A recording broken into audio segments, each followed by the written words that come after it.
সংগ্রামের কথা বললে হয় কি, শিল্পী সত্তাকে, নিজের শিল্পী সত্তাকে নিজেই একটু কাঠগড়ায় দাঁড় করানো। শিল্পী আসলে সংগ্রাম টংগ্রাম পরোয়া করে, শিল্পী তার কাজটা করে। এখন যেহেতু সিনেমার সাথে একটা বাণিজ্যিক ব্যাপার জড়িত থাকে, সেহেতু কিছু কথা বলা যেতেই পারে। সেটা হচ্ছে যে একটা সিনেমা বানানোর পর হচ্ছে ওই সিনেমা সংশ্লিষ্ট মানুষদের একটা দায়িত্ব দর্শককে জানানো যে ছবিটা আমরা বানিয়েছি, ছবিটা হলে দেখানো। তো নিশ্চয়ই সবার মনে আছে যে আমরা যখন ঘোষণা দিই ঈদের মাত্র 2 সপ্তাহ আগে, এবং আমাদের পোস্টার টিজার এগুলো প্রকাশিত হওয়ার সাথে সাথে এটা ব্যাপক সাড়া ফেলে। এবং ঈদে যখন এই ছবিটা মুক্তি পায়, মুক্তির প্রথম দিন থেকে হাউসফুল শো পাচ্ছিলাম আমরা। এবং আপনারা নিশ্চয়ই জানেন যে বাংলাদেশের বাস্তবতায় বা যে কোনো দেশের বাস্তবতায় এখন হচ্ছে উইকডেজে মানুষ তো অফিস আদালত করে, স্কুল কলেজ করে, উইকডেজে আসলে হাউসফুল শো এটা আসলে আশা করাই যায়।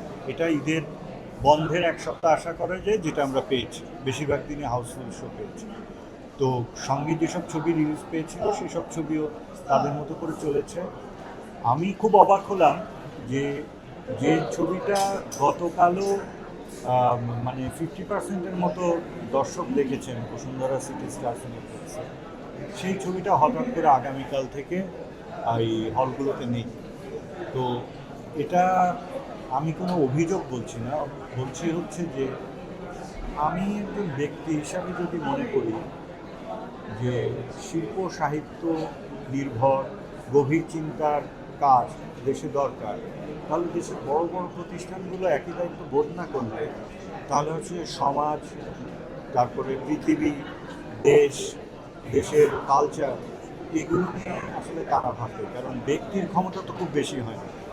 এই যে আমি যেমন একজন ব্যক্তি হিসাবে একটা সিনেমা বানিয়েছি বনলতা সেন, তো সেই সিনেমাকে প্রমোট করার বা সেটাকে জাগিয়ে রাখার অনেক বড় গুরুত্বপূর্ণ দায়িত্ব আসলে প্রতিষ্ঠানগুলোর আছে।